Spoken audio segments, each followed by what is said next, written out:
evitar el engaño, aprende a dudar de todo y de todos.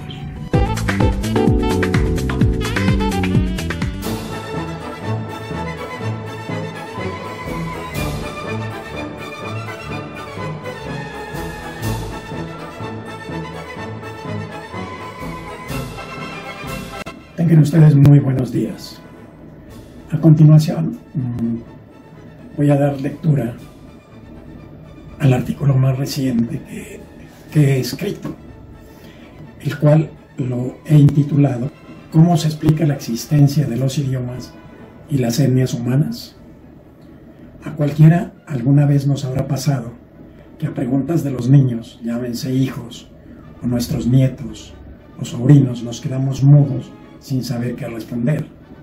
Por ejemplo, una vez paseando con mi familia por un hermoso parque de esos que se llaman temáticas, mi nieta de escasos 9 años me preguntó: abuelito, ¿por qué hay gente blanca de cabellos dorados y ojos azules, pero también hay gente negra con cabellos crespos y ojos oscuros?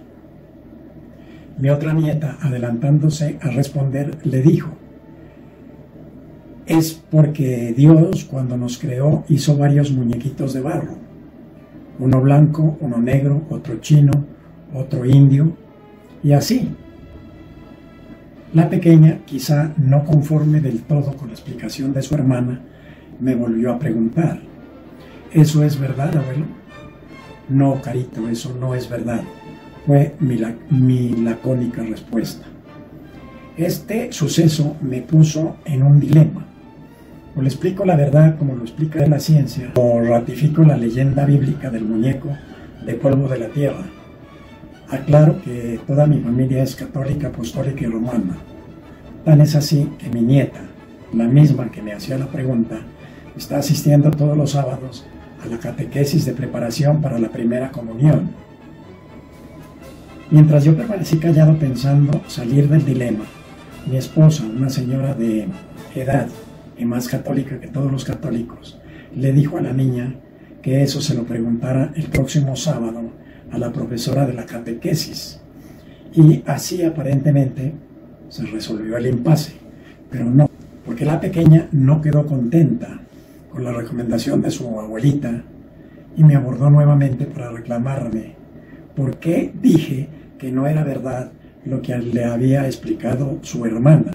Y lo único que se me ocurrió en ese preciso momento fue decirle: en tu curso de catequesis, seguro que te han hablado de la leyenda del diluvio universal. Entonces, recordemos que todos los seres humanos, además de todos los animales de la tierra, murieron ahogados en aquel diluvio, a excepción de Noé, su mujer, sus 3 hijos y las 3 esposas de ellos. O sea que a partir de este acontecimiento, y como Dios no volvió a hacer ningún muñeco, el origen de las diferentes etnias, o sean blancos, negros, indios, etc., debieron ser descendientes de los hijos de Noé. La niña parece que me aceptó, pero creo que no muy convencida, porque seguía preguntando: ¿pero cómo así que los descendientes de Noé tendrían que ser unos blancos y otros negros? En ese preciso instante intervino la voz de mi esposa y le dio la explicación bíblica de la Torre de Babel, en que Dios confundió a los humanos haciéndolos hablar en diferentes idiomas, y entonces estos, para casarse, buscaban pareja con quienes se pudieran entender, o sea, con quienes hablaran el mismo idioma. Y esto hizo que los de un mismo idioma se fueron a vivir a una región, los de otro idioma a otra diferente, y así todos se distribuyeron por distintos lugares.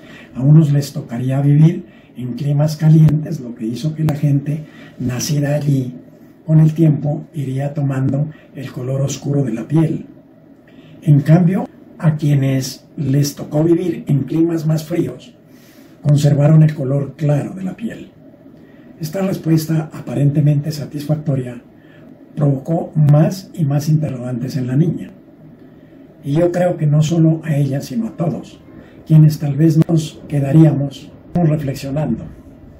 Después de una pausa, la niña contó que su compañera de curso, María Camila, es muy linda, rubia y de ojos azules, y que ella misma le había contado una vez que era de Barranquilla, una ciudad muy linda y grande como Bogotá, pero muy caliente, y que allá hay mucha gente blanca, de cabellos rubios y ojos azules, o a veces verdes, pero también mucho negro.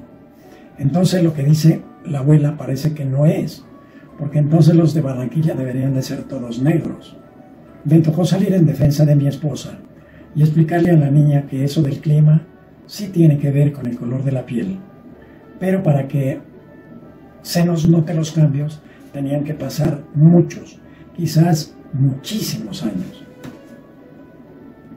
La explicación bíblica sobre el origen de los idiomas y sobre las diferentes etnias no parece válida debido a que el diluvio universal, aparte de la Biblia, nunca ocurrió.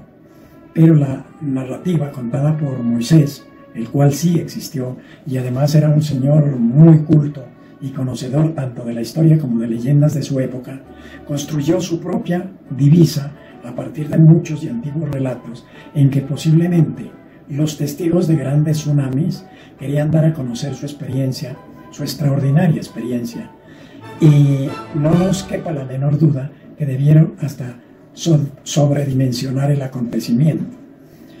Pero de todos estos cuentos, el que más debió haber impresionado a Moisés fue el mito del diluvio que aparece en el poema de Gilgamesh, que dice así: Enlil decide destruir a la humanidad porque les resultan molestos y ruidosos.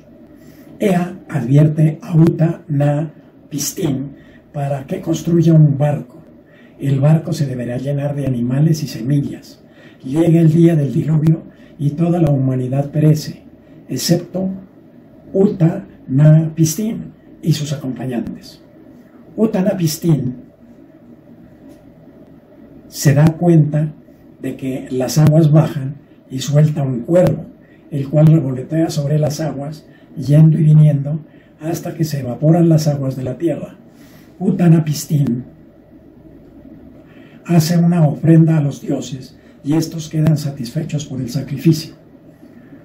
Otro relato muy similar es narrado en tablillas sumerias muy antiguas de la ciudad de Ur, en las cuales el protagonista, a quien Enki, Ea, previene del diluvio, es Ziusudra.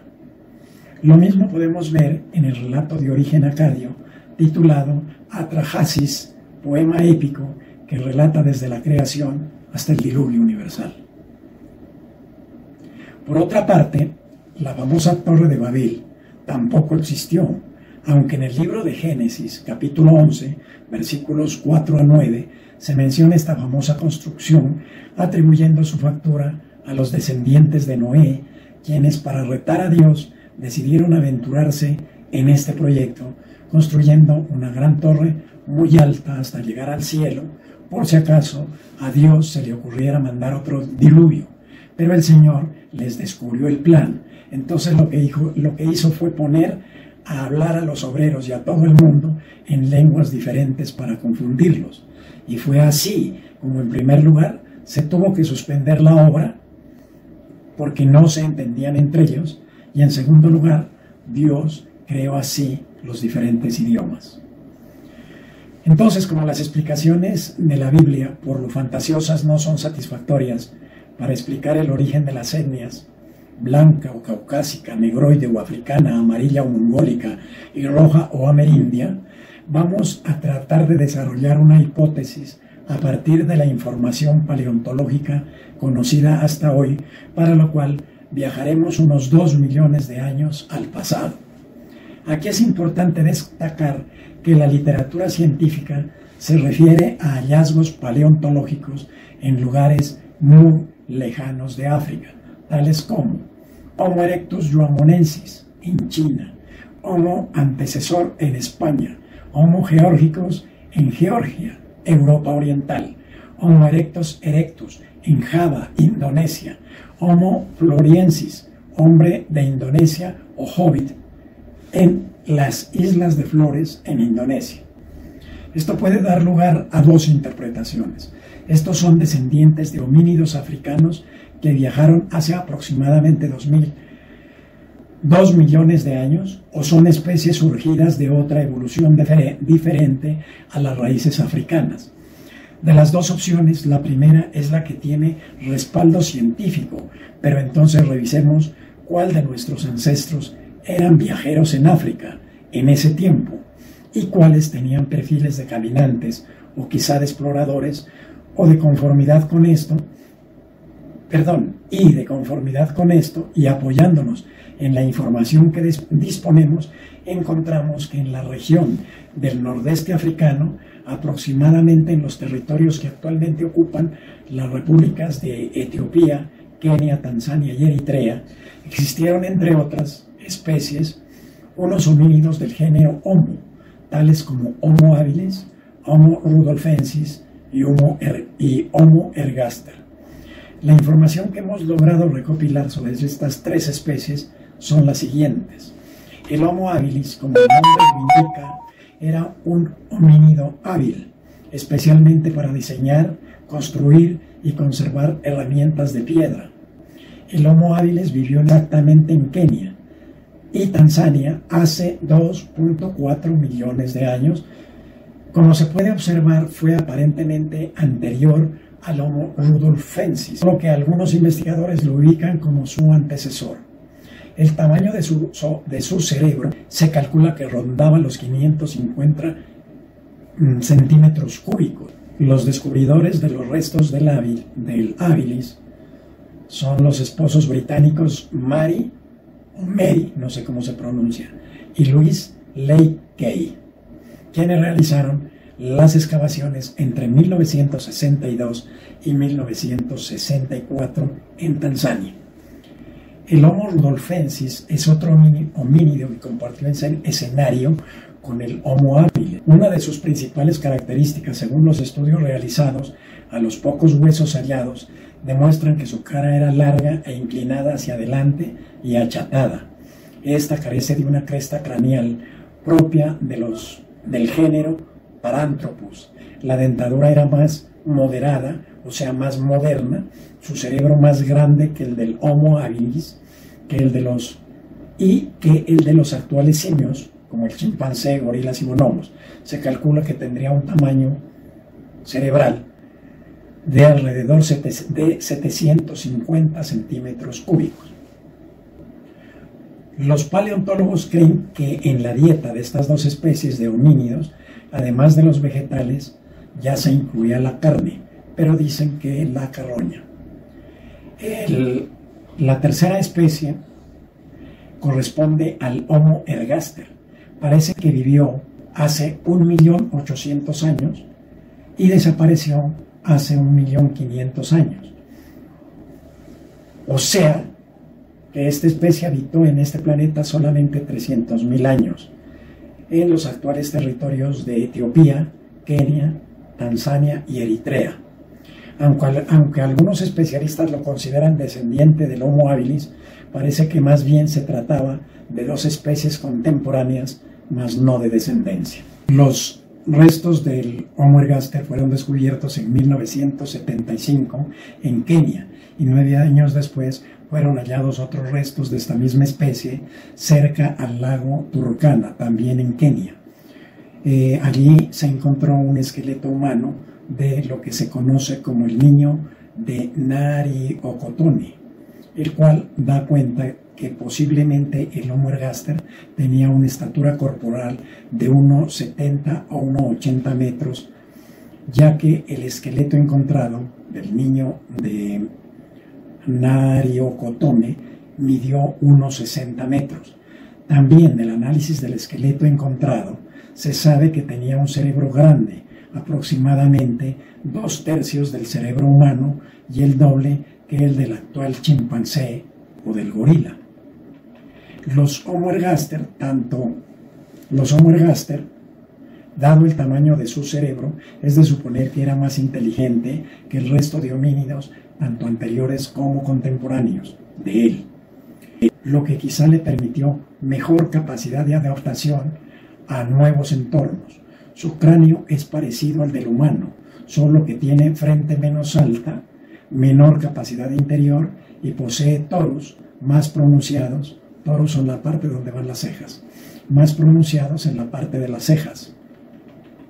Un análisis de la dentadura y mandíbula demuestra que su alimentación era variada, incluyendo carne cruda. Según los estudios realizados por científicos, este homínido era capaz de construir herramientas de piedra y conservarlas, o sea, guardarlas para usos futuros.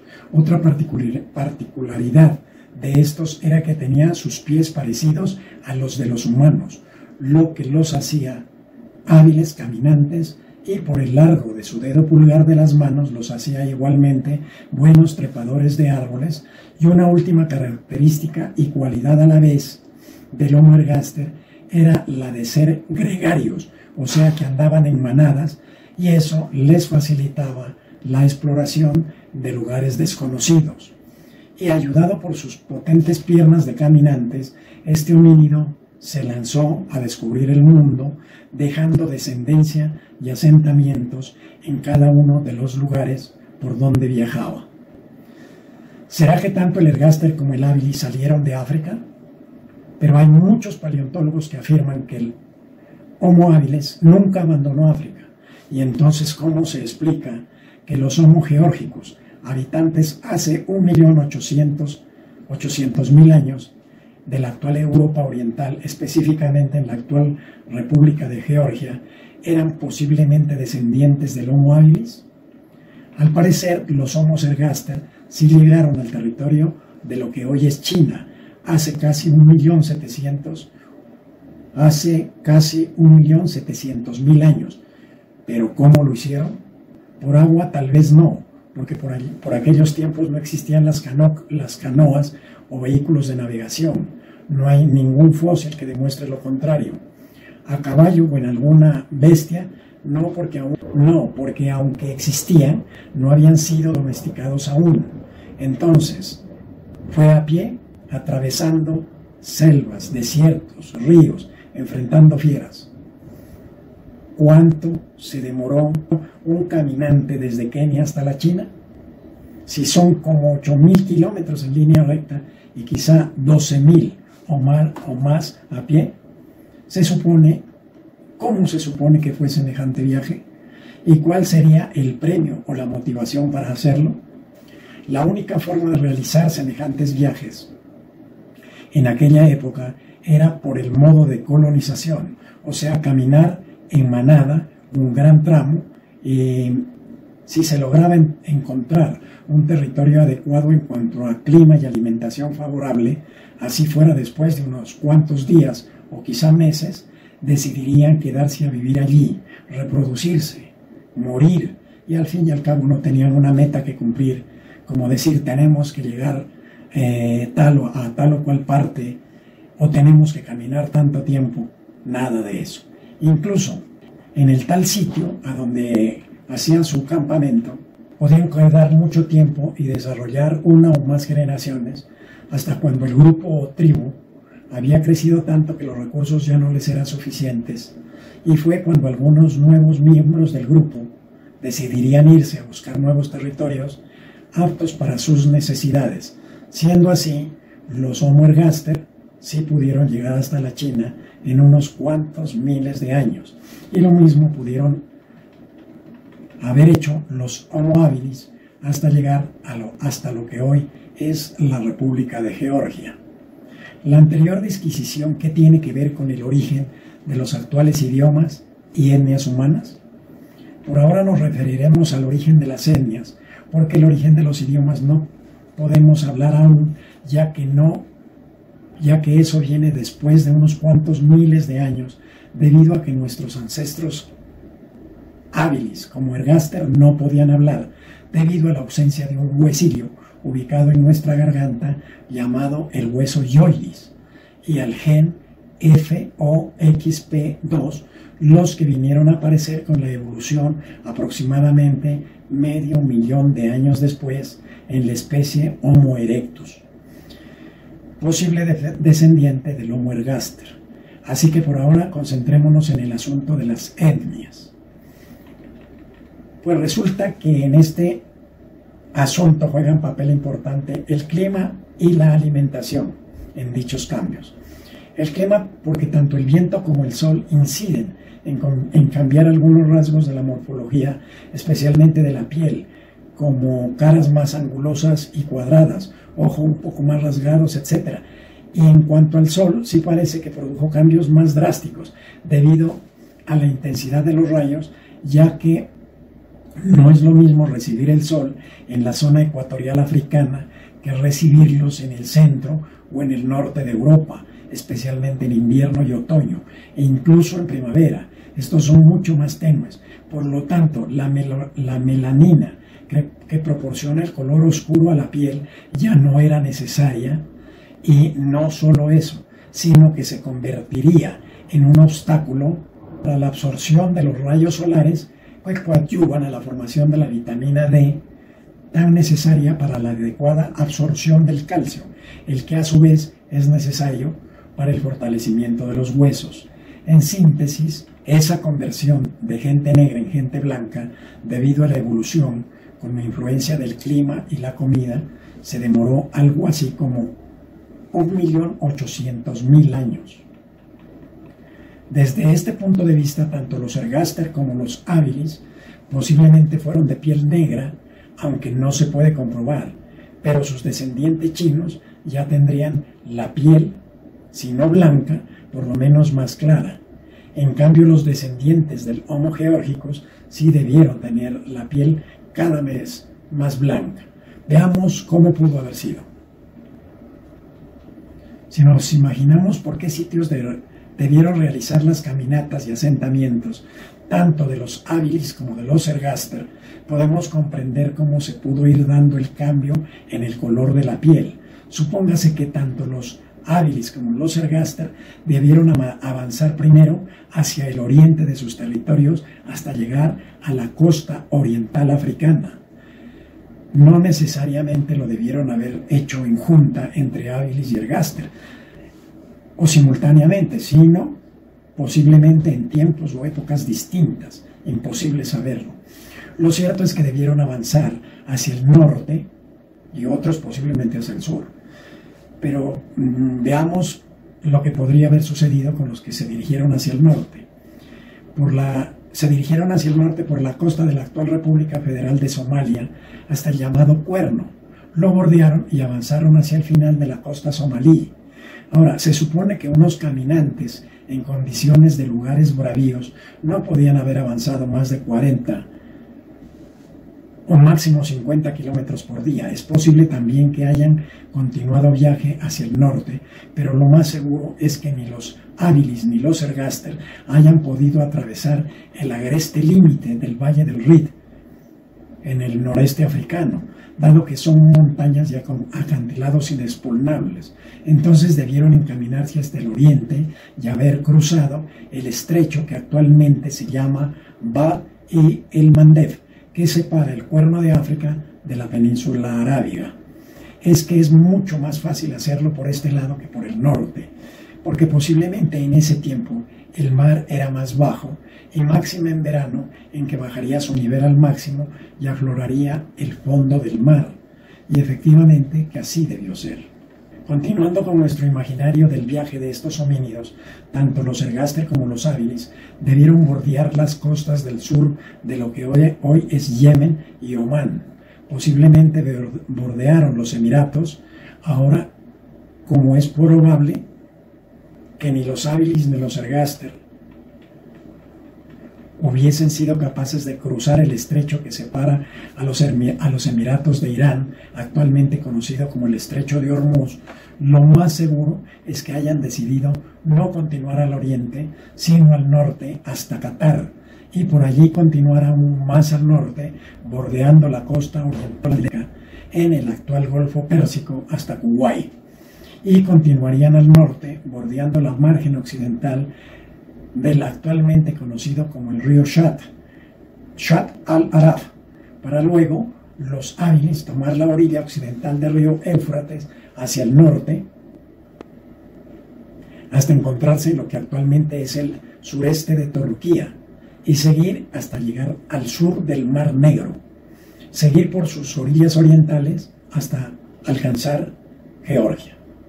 Mientras que los Ergaster debieron regresar al sur, pero por el costado oriental del Golfo Pérsico, o sea, por el otro costado, por donde avanzaron al norte.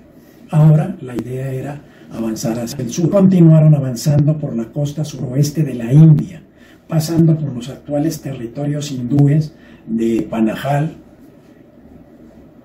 Kanyakumari, Mamallapuram, Kakinada, Paradip y Calcuta, hasta llegar a Bangladesh, especialmente a Khulna y Chittagong.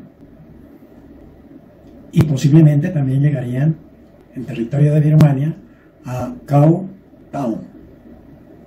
Debieron llegar hasta la actual Federación de Malasia, en las actuales ciudades de Taiping, Malacca y los actuales territorios del Parque Nacional Preg Monigong, al sur de Camboya. El siguiente asentamiento debió estar ubicado sobre las coordenadas 10 grados 23 norte, 107 grados 7 al este, en la región que actualmente es Quang Tao, en Vietnam. Igualmente otro asentamiento debió estar ubicado en la región de Thanh Hoa. Aquí es importante destacar que en la actual región del condado Yuanmong, al sur de China, se descubrieron fósiles con rasgos distintos del ergaster, pero muy parecidos, como si fuera una especie o subespecie más evolucionada. Estamos hablando del Homo erectus yuamonensis, cuyos restos fueron encontrados el 1 de mayo de 1965 por el geólogo chino Huang Qiang. Por lo anterior, es posible que podamos ir mirando cómo iría cambiando el color de la piel y otros rasgos que diferenciaron a los iniciales Homo ergaster de sus descendientes más evolucionados. Por ejemplo, los que llegaron al norte de Somalia seguían siendo negros, pero como algunos se asentaron en dichos territorios, fueron teniendo hijos cada vez más desteñidos, hasta llegar a lo que hoy conocemos de los habitantes de dichos territorios, que son negros, pero mucho más claros que los que se quedaron en Etiopía o Tanzania. Y aún mucho más claros los encontramos en Yemen, Omar, Emiratos, Qatar y Kuwait. En cambio, los Homo erectus, como se conoce al hombre de Java, Homo erectus erectus, como se conoce al hombre de Java, debieron ser negros, debido a que compartían similar clima, si nos atenemos a que estaban ubicados en la misma latitud, Tanzania-Java, pero mucho más lampiños por efectos del viento. Al continuar con el posible recorrido de los hábiles, no sería para nada raro que éste no haya llegado a Georgia, pero sí sus descendientes. Este supuesto obedece a que no hay registros fósiles del Homo habilis en esta parte de Europa, pero sí del Homo georgicus, el cual, según los análisis que han hecho los paleontólogos, es descendiente del Homo habilis, los cuales, atendiendo a la explicación dada sobre los efectos del sol, del viento y la alimentación, debieron engendrar descendencia cada vez más clara hasta llegar a la piel blanca.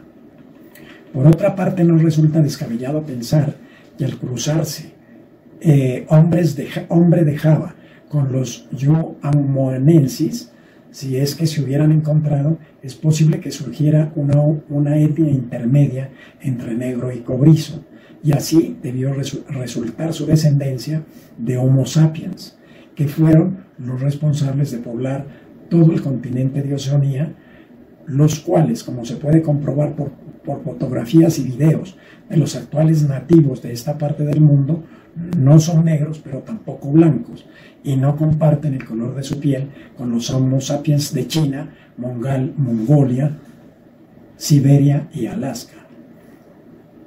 O sea que se requirieron aproximadamente 90.000 generaciones para la formación de los grupos étnicos actualmente existentes en este planeta. Es posible que algo menos, porque los ergaster evolucionaron en Homo erectus, Los que, según la zona de tierra donde les tocó vivir, ya nacieron con diferente pigmentación de piel. Por ejemplo, los Homo erectus africanos seguían siendo negros y peludos. En cambio, los Homo erectus de China, o sea, el Homo erectus pequinensis, o hombre de Pekín, posiblemente era lampiño y de piel clara.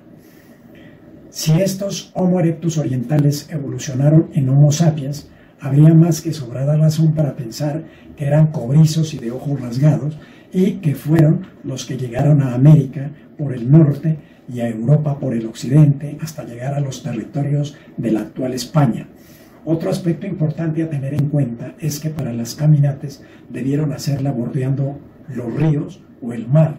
De no ser así, cualquiera se perdería entre la manigua y no llegaría a ninguna parte, porque es posible que uno se quede dando rondas en círculo infinitamente. Es posible que nos estemos preguntando por qué no hay registros fósiles por los lugares de asentamiento de estos homínidos. Las posibles respuestas podrían ser: primero, porque en los suelos aledaños al agua de mares y ríos no hay fosilización posible. Segundo, según José Luis Soler Martínez, hace unos 2 millones de años, el nivel de las aguas del mar estaba 120 metros más abajo que el nivel actual, y la osamenta de estos homínidos quedó bajo el agua, e incluso muchos de los pobladores de estos asentamientos pudieron haber sido tragados por tsunamis o por el simple cambio del nivel del mar. Y tercero, es muy complicado o casi que imposible escarbar a la Topa Talandra sin una mínima pista de éxito. ¿Y qué podemos decir del origen de los idiomas?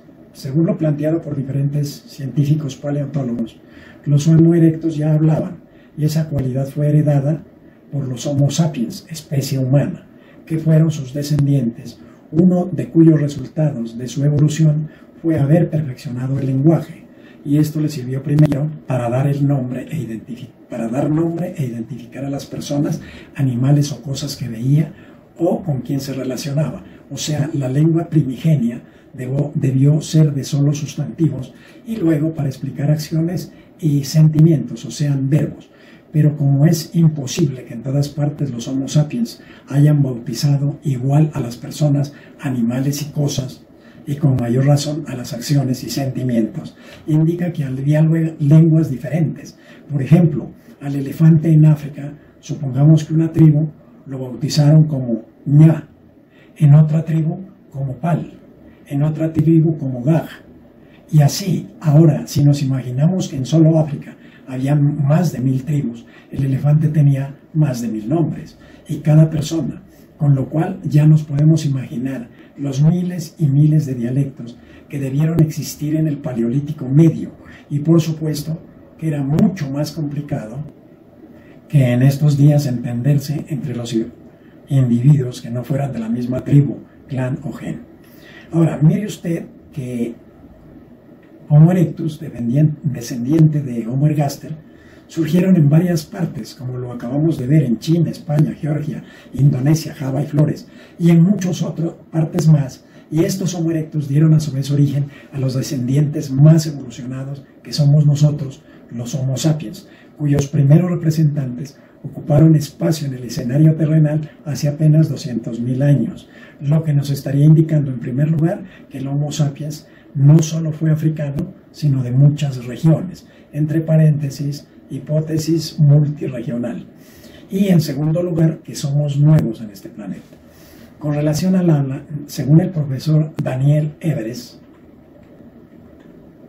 el Homo erectus no habría podido tener el mismo rango de sonidos que nosotros, sobre todo porque carecían de la versión del gen FOXP2 necesario para el desarrollo del habla y el lenguaje que se encuentra en los humanos modernos y en los neandertales.